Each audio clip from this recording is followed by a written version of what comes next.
Appearances, please. State appears by Special Prosecutor Ian Hackett. Michael Lorberter appears in person in custody by Zoom, with Attorney Joe Corcoran appearing by Zoom.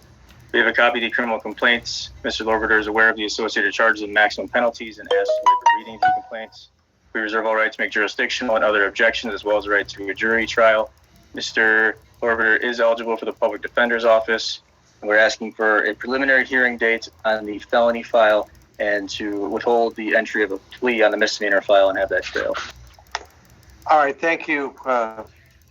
Request for preliminary hearing is noted and entered with respect to 20 CF 1174, and court will order that 20 CM 1229 trail without a plea being required to be entered at this time. We'll take up the matter of the felony file first. As to bond in 20 CF 1174, Mr. Hackett. State's requesting a high cash bond in this matter. I am, in terms of a prior record, I'm aware of a OWI first from 2010. Other than that, I'm not aware of any other convictions. Our allegations in the complaint are extremely concerning of using a car to essentially as a battering ram to get another car to stop, and then pulling a gun and firing a shot. This is after similar allegations except for the warning shot, but the allegations that the defendant got out of a van and started hitting a car with a cane, and there was belief that he had a firearm at that point. So, in addition, when the house of the defendant was searched, 3 handguns were found, as well as pajama pants that would link him to the suspect, and as well as a wooden cane, which was believed to be used to hit a car and break off the driver's side mirror. The state's requesting a high cash bond with condition that he not possess or consume any alcohol, not possess any weapons, he not possess or consume controlled substances without a prescription, and have no contact with Dean Pilioras, Piliours, Bo Petria, Petrea, Patrick Lundgren, Lundren, and Terry Bartlett. Thank you. Thank you very much. Mr. Corcoran. Yes, Your Honor. To start, we would have no objection to the bond conditions of no contact. We would, however, be requesting a high signature bond or low amount cash bond here, as Mr. Lorberter does not have any prior criminal record, although he does have 5 charges here. There are only 2 that are felonies. He spent his entire life in Kenosha. He's been at the same address for the last 20 years, so he should be able to be found. He has no intention of leaving that address, as he does have someone renting at that address as well. He also has a driver's license and a car. Based on the look of his face when the state read off his OWI, we could have reason to guess that, but there should be no criminal convictions on his record. He also has family in Kenosha. His mom is still here, as well as his sisters. We do not believe that he is a flight risk given his ties to Kenosha County, and that he has no significant ties anywhere else. He's also on SSI disability. His right side is failing him, hence why he needs to walk with a cane. Last worked in 2015. Would also point out here that he was found exactly where the officers thought he would be. He had mentioned, or he had stated, that he was attacked at his home. So I imagine that there is still quite a bit of information out there that is relevant to this case that's not included. But he did go to the police station. He did try to provide a statement as well here. Because he is eligible for the Public Defender's Office and receiving SSI disability, he would have very little money available to post. All right, thank you, Mr. Corcoran. Court has reviewed this criminal complaint, understands these are allegations at this time, but they are incredibly dangerous and reckless in terms of what's alleged.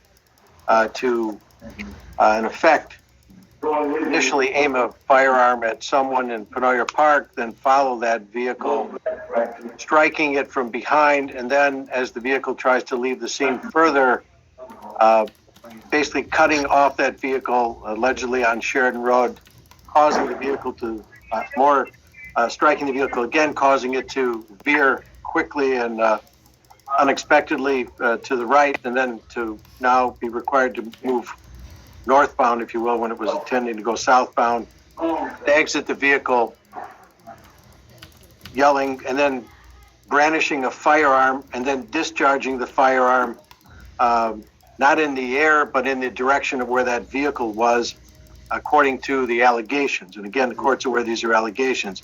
It's incredibly dangerous. You have a crowded restaurant, La Fogata, right there. You have other vehicles operating on a well-traveled highway. All of that, to this court, is very concerning. And while, Mr. Corcoran, you indicate there's only 2 felonies, they are very serious felonies. First and second degree endangering safety, use of a dangerous weapon in both. This court believes that the exposure is great, the likelihood for potential incarceration is present, and there is a potential for flight risk here. Court is going to impose a $100,000 cash bond. And Mr. Lorberter, here's the conditions. You're not to possess any weapons at all, especially firearms. You're not to have any contact at any time, for any reason, any location, through any means, with Dean Hilarius, Bo Petrea, Terry Bartlett, or Patrick Lundgren. May not consume nor possess alcoholic beverages. May not consume nor possess non-prescribed drugs or medications. If you have prescribed medications, you may take those, but only as prescribed. You must appear in court every time when required, if released, and not commit further crimes while you're out on bond. Do you understand, sir? Yes, sir. Thank you. Next, we'll get the court dates, or you want to get them at the end, Madam Clerk? Or all right. Then we'll take up, you're welcome. Thank you. We'll take up the matter now of the 20 CM 1229 file, which is, these are allegations of pointing a firearm at another, carry a handgun, possession of a firearm while intoxicated, carrying a concealed weapon, allegedly occurring on July 8th, 2020. So the state's position, again, this file is going to trail without pleas being required to be entered, trail the felony file. State's position as to bond. State's requesting a cash bond, as some of the allegations in this complaint mirror the allegations in the felony file, in that he had a firearm and pointed it at an individual, and is alleged to have pointed a firearm at an individual. His blood alcohol content was tested and came back as 0.16, which is twice the legal limit. I would note he was not operating a vehicle in this file. However, the allegations are still very, very serious, of pointing a firearm at another individual and carrying a firearm while intoxicated. The state requests a cash bond with condition that he not possess or consume any alcohol, he not possess any weapons, and he have no contact with Spencer Kelly Sr., Thomas Stemple, Stemple, the Union Park Tavern, or David DeSmidt, Desmidt. Thank you. What about Jenna L. Ehrman? Reported owner of Union Park Tavern and was present? Yes, Miss Ehrman as well. All right, thank you very much. I think she's the bartender, though. Okay. Mr. Corcoran. Yes, Your Honor. We'd be requesting a low amount cash bond. The court's aware of his bond in the other file, which he's very unlikely to post. I would just note that he did cooperate here. He's driven to the police station, gave a statement, and then was actually driven home by the officers that night. There's no warrants or missed court dates in this. All right, thank you very much. Court's reviewed this complaint. Again, understanding these are allegations, but again, very concerning. And I'll leave to why the police did what they did to the police. That's not my issue here. My issue is what's alleged Mr. Lorberter did. And I understand it's an allegation. But again, pointing a firearm at another individual, well, threatening that individual and another individual is very concerning here. And some comments such as you're going to end up in the hospital and maybe your friend too, which is, again, alleged. It's concerning. Court believes, again, there is exposure here. Court believes that a $10,000 cash bond is necessary to assure this defendant's appearance in court, enters that. Conditions, Mr. Lorberter, are you're not to possess any weapons of any type, especially firearms. You're not to consume nor possess alcoholic beverages. You're not to consume nor possess non-prescribed drugs or medications.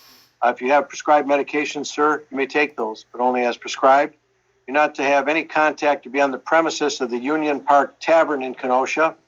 And you'll have no contact, may not have any contact at any time, any location, for any reason, through any means, with Jenna L. Ehrman, Ehrmann, David DeSchmidt, Desmidt, Spencer R. Kelly Sr., or Thomas Stemple. You also must appear in court when required, every time, and not commit further crimes while you're out on bond. Do you understand, sir? Yes, sir. Thank you. Okay, preliminary hearing and further proceedings, October 23rd at 10:15. Thank you. Thank you.